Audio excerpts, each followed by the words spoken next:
The moment my daughter looked me dead in the eyes at her rehearsal dinner and said, "You're not welcome at my wedding," I didn't cry.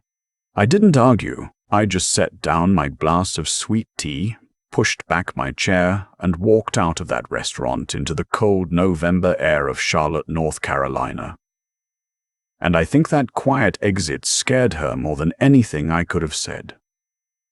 But I'm getting ahead of myself. Let me back up about 3 years, because none of this makes sense without the beginning. I spent 31 years working as an electrician, not a contractor, not a business owner, a working electrician who drove a white utility van, kept wire strippers in his back pocket, and came home every night smelling like copper and sawdust. I raised my daughter Hazel by myself after her mother passed when Hazel was 11. Breast cancer took her fast. One summer we were a family of 3. By 4 we were 2. I learned to braid hair from YouTube videos. I learned to talk about feelings in ways my own father never taught me. I went to every school play, every track meet, every parent-teacher conference with a coffee thermos and a folding chair. I was not a perfect father, but I was a present one, and I thought that counted for something. What I never told Hazel, what I never told anyone really, was that the electrical work was not all I did. Back in 2003, a buddy of mine from the union, a guy named Pete Harrington, came to me with an idea about a new kind of commercial HVAC monitoring system. Smart sensors, before smart anything was fashionable. He needed a partner who understood electrical systems. I had $12,000 saved, which was basically everything I had, and I put it in. My ex-wife thought I was out of my mind. Maybe I was, but the patent came through in 2006, and by 2009, when building automation started taking off, Pete and I had something real on our hands. We sold that first company to a large industrial group in 2011 for just under $40 million. My cut was a little over $17 million. I did not change my life. I want to be clear about that because people always ask. I did not buy a new house. I did not buy a new truck. I kept driving the van. I kept taking jobs, partly because I genuinely liked the work. There is a satisfaction in wiring a panel correctly that I cannot fully explain to someone who hasn't done it. But mostly because I had watched what sudden money did to people, and I did not want it to do that to me. Or to Hazel. I set up a trust. I set up accounts. I gave a significant amount to a vocational scholarship fund at the community college where I'd taken night classes 20 years earlier, and I waited to see what kind of person my daughter was going to become before I decided what, if anything, to tell her. She was 22 when her grandfather on her mother's side passed away. Her mother's father, a man named George Whitmore, had been a moderately successful real estate developer in the Raleigh area. Not wealthy by any dramatic measure, but comfortable. He left Hazel $3.5 million. It was not nothing. It was for a 22-year-old who'd grown up watching her dad pack sandwiches for lunch every day, a transformative amount of money. I watched the change happen the way you watch weather roll in from across a field. Slow, at first, then sudden. She quit her nursing program 6 months before graduating. She said it wasn't her passion anymore. She started traveling, Europe first, then Southeast Asia, then a 2-month stretch in Bali that produced approximately 900 Instagram posts about finding herself. She came back with a boyfriend I'd never met, a man named Donovan Fletcher, who described himself as a luxury brand consultant and wore watches that cost more than my truck. She moved out of her apartment in South Charlotte and into a high-rise condo downtown. New friends. New clothes. A new way of speaking that felt like it had been ironed flat, all the Carolina out of it. I told myself it was a phase. I told myself she was young and the money was new and she would find her footing. I kept showing up. Birthday dinners at restaurants I had to look up. Birthday dinners at restaurants I had to look up dress code for. Brunches where her new friends talked about investment portfolios and wellness retreats, while I sat there with my big hands wrapped around a coffee cup, nodding along. Then the comments started. Small ones at first. Dad, you don't have to park in the valet line if you're just dropping something off, said with a smile, the kind of smile that means it isn't a smile. Or the time she introduced me to Donovan's parents at a dinner in the Plaza Midwood neighborhood and said casually, like it was nothing, "My dad's in the trades."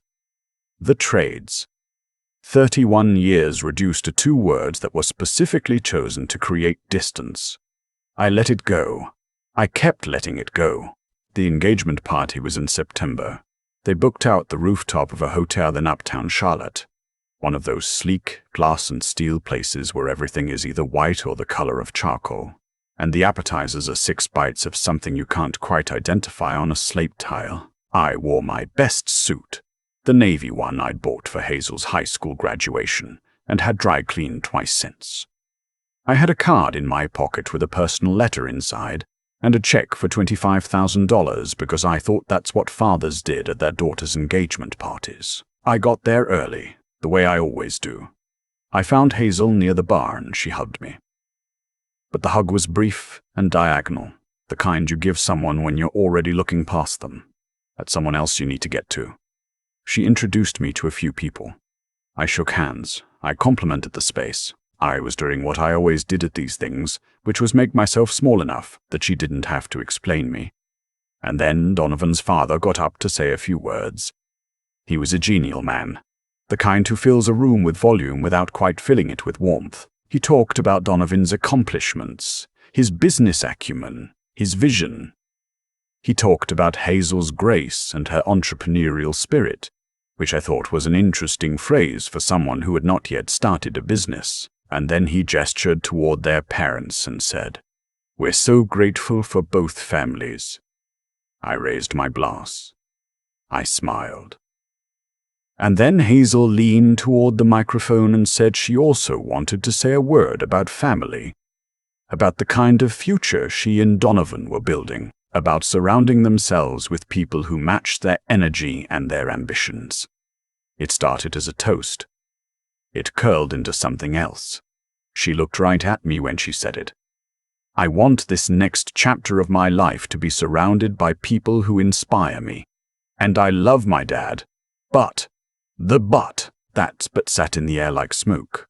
I think we've grown in different directions, and I need to be honest about that.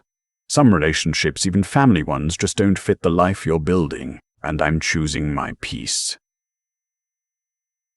The room went quiet in a very specific way, the way rooms do when something has happened that everyone recognizes as wrong, but no one is sure what the etiquette is for acknowledging. Donovan was looking at his shoes. His mother's expression was frozen. Some people looked at me. Most people looked away. I put my glass down on the nearest surface. I straightened my jacket. I looked at my daughter for a moment, just a moment, and then I walked to the elevator, rode it down 40 floors, tipped the valet, and drove home. I did not call her that night. I did not text.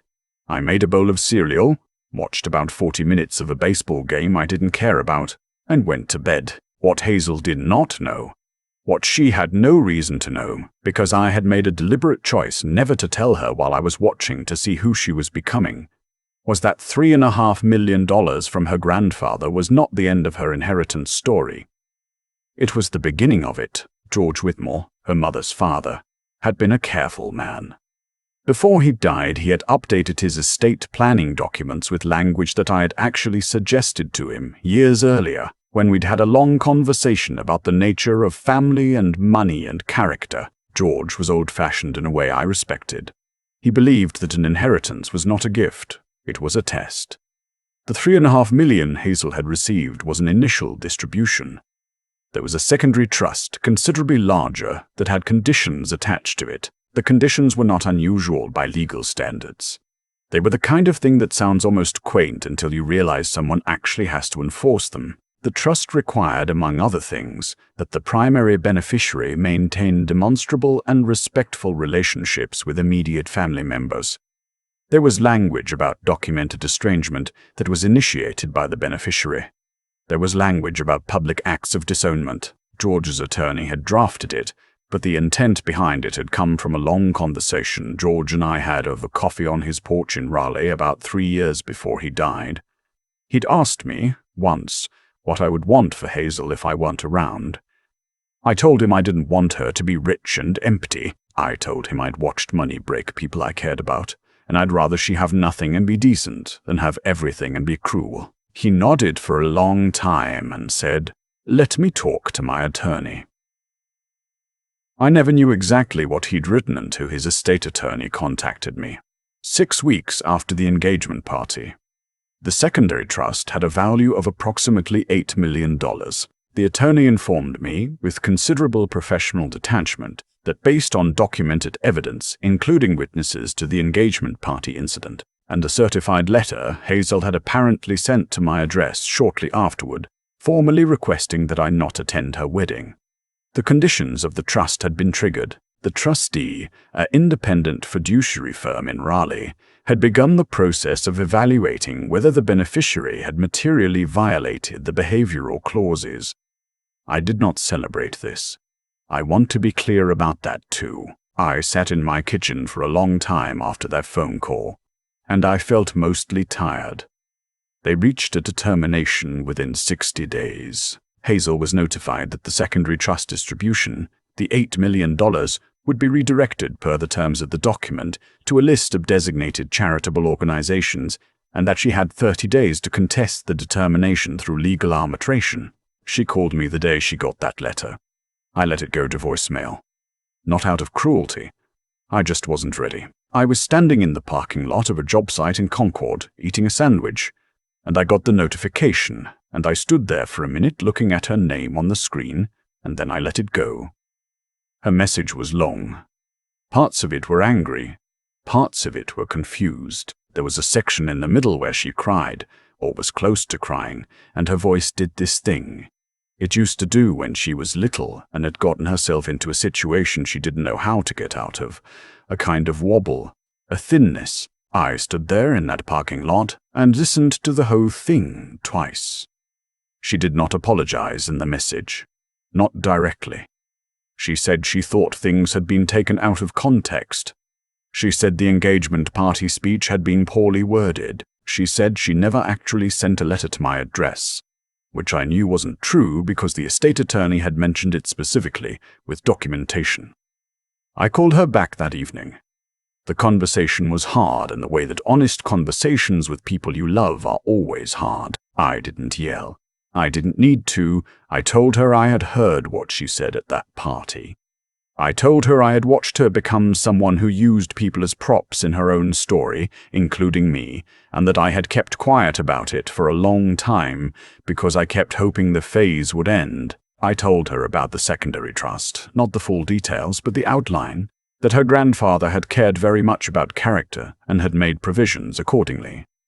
I told her about the conversation he and I had on his porch. She was quiet for a while. Then she asked me if I had told him to write those conditions into the trust. I told her the truth. I told her I had expressed a view once about money and character, and that her grandfather had made his own choices about his own estate. I told her I had no legal role in any of it. I told her I was not her enemy. She hung up. There is a particular kind of loneliness that comes from being estranged from a child you raised. It doesn't matter how old they are.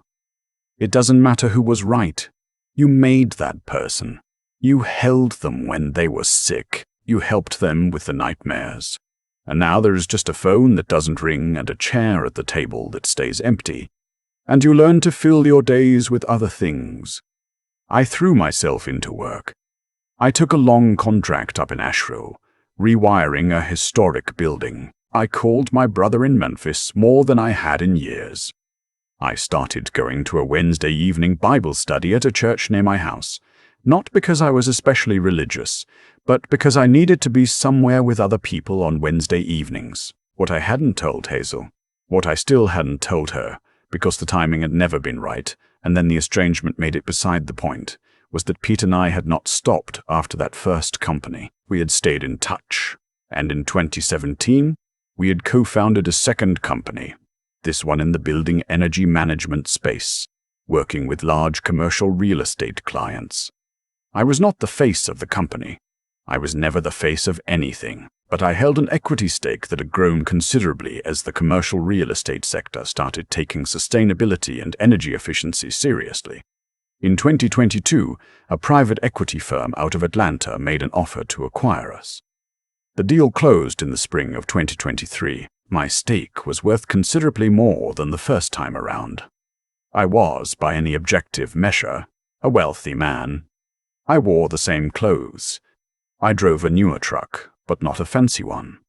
I still took electrical jobs when they interested me. I had a financial advisor I trusted, and a lawyer I'd used for 20 years, and a portfolio that my accountant reviewed with me quarterly in a conference room in South Charlotte while I sat there in my work boots and tried to understand charts. None of this was performance. I have never been interested in performing wealth. My father drove a school bus. My mother worked the checkout line at a grocery store for 30 years. I know what real work looks like, and I never wanted to forget it. Hazel reached out again about 8 months after our last phone call. Not a call this time. A letter. Handwritten. 3 pages, on plain white paper. She had gotten my address from my brother. I read it sitting in the truck in my own driveway, engine off for about 45 minutes. She did not make excuses. That was the thing that surprised me. She wrote about the engagement party in terms that were clear-eyed and without hedging. She said she had been performing for a crowd, and she had used me as a prop in that performance, and she was ashamed of it. She wrote about the years of small cruelties, the comments, the introductions, the distancing, and she named them without being prompted to. She said she had started seeing a therapist and that some things had become clearer. She said Donovan and she had ended the engagement, about 4 months prior, for reasons she described briefly and without drama. She asked if I would consider having coffee with her. I folded the letter and put it on the passenger seat. I sat there a while longer. The neighborhood was quiet. A kid across the street was shooting hoops in the driveway. I texted her the next morning. I said I would meet her for coffee. We met at a diner I'd been going to for years, the kind of place with vinyl booths and a pie case by the register and coffee that comes in a real ceramic mug. I got there first and took a corner booth and ordered decaf because my doctor had told me to cut back, and I sat there watching the door. She looked like her mother when she walked in. She always has, around the eyes. She looked tired in a way that had nothing to do with sleep. She sat down across from me and said, "Hi, Dad." And her voice had the old texture back in it, the Carolina back in it, and I felt something in my chest shift. We talked for almost 3 hours. We talked about her mother. We talked about the years after her mother died, the things I got right and the things I got wrong. We talked about the money and what it had done to her and what she thought it was going to do for her. She said something that has stayed with me. I thought being rich meant I finally got to be someone different. I didn't realize the person I was turning into was someone I didn't actually like.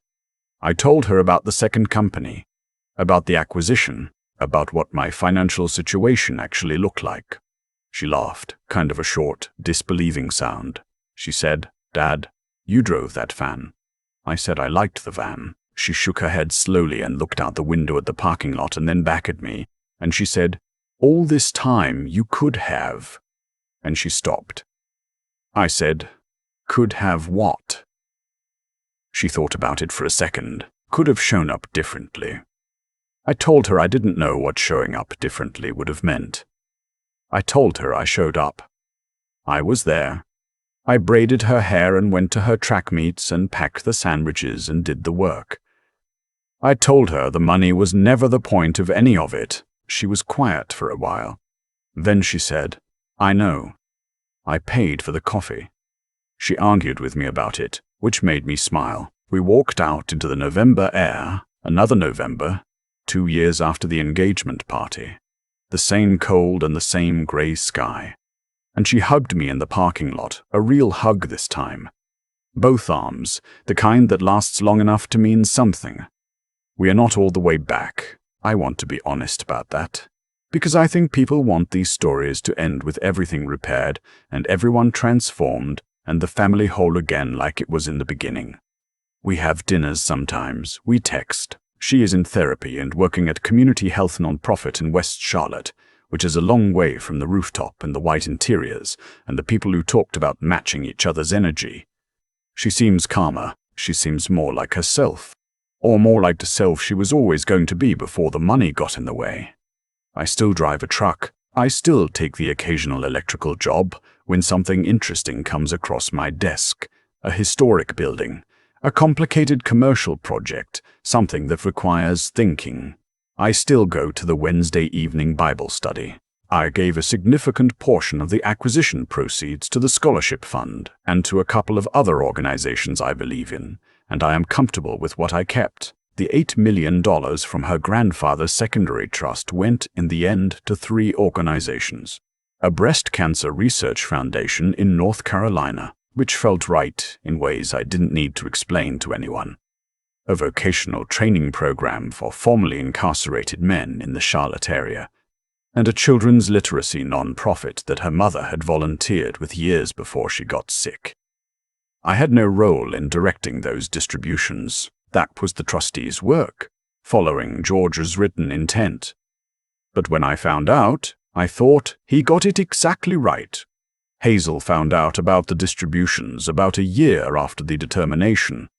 She called me and asked if I'd known where the money was going. I told her I hadn't known the specifics, just the structure. She was quiet for a moment, and then she said, "The Cancer Foundation." That was Grandpa's way of thinking about Mom, wasn't it? I said I thought so, yes. She said, "That's a lot of money to lose." I said, "It is." She said, "I'm not sure I deserved it anyway, the way I was." I didn't argue with her. I didn't comfort her out of it either. I just said, "You're your mother's daughter. She would have figured it out, Sue." There was a pause, and then she said quietly, "Thanks, Dad." That was enough. It's enough. I think about that parking lot a lot. The one outside the diner where Hazel hugged me, really hugged me, for the first time in years. Cold November air, same as the night I walked out of that hotel rooftop. Same season, 2 years apart, completely different world. Here's what I've come to understand about how life actually works. The things we do in the quiet, when no one's watching and there's no reward coming, are the things that eventually define everything. I spent 31 years getting up before sunrise and doing honest work. I made a good investment with a buddy I trusted. I chose not to change my life when the money came, not because I was performing humility, but because I genuinely did not want to become someone I didn't recognize. That consistency, that stubbornness about who I was, turned out to matter in ways I couldn't have planned for. Not because the universe was keeping score in some cosmic ledger, but because the choices compound. They build a person, and people can eventually see that person clearly, even when they spent years looking away. Hazel made choices that compounded too. The small cruelties had a logic to them. Each one made the next one easier, until she was standing at a microphone in front of 200 people using her father as a cautionary tale about the life she was leaving behind. I don't think she woke up one morning and decided to become that person. I think she just kept choosing the easier version of herself, the one that fit the room she was standing in, until the easier version was the only version she knew how to be. What got her back was not losing the $8 million. I want to be clear about that. Money leaving didn't fix anything. It just removed a cushion she'd been hiding behind. What got her back was her own willingness to sit down and think hard about what she'd actually done. To call it by its name, that letter she wrote me.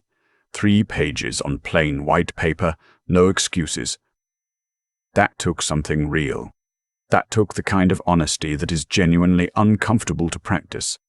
The kind where you have to look at your own behavior without softening the edges. A lot of people never get there. She did. I respect her for it more than I've ever told her. I've thought about what I would say to someone going through something like this with their own kid.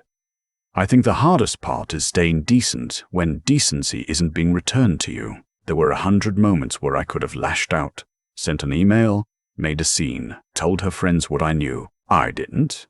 partly because I was raised to believe that your conduct in hard moments says more about you than your conduct in easy ones, and partly because somewhere in me I still believed she was going to find her way back to herself, holding on to that belief without being naive about it, knowing what I was seeing clearly, and still choosing not to destroy the bridge. That's not weakness. That's the hardest kind of strength there is. George Whitmore understood something that most people don't want to sit with. That love without standards isn't really love, it's just accommodation. He built a condition into his estate because he believed character was worth protecting, even after he was gone.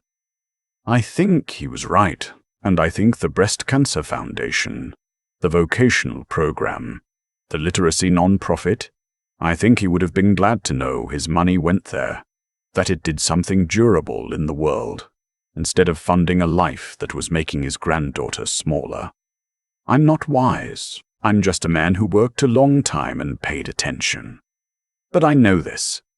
The life you build in the ordinary days, the one nobody's photographing or applauding, is the one that holds when everything else shifts. That's the life Hazel is building now, in West Charlotte, one Tuesday at a time, and that's enough for me.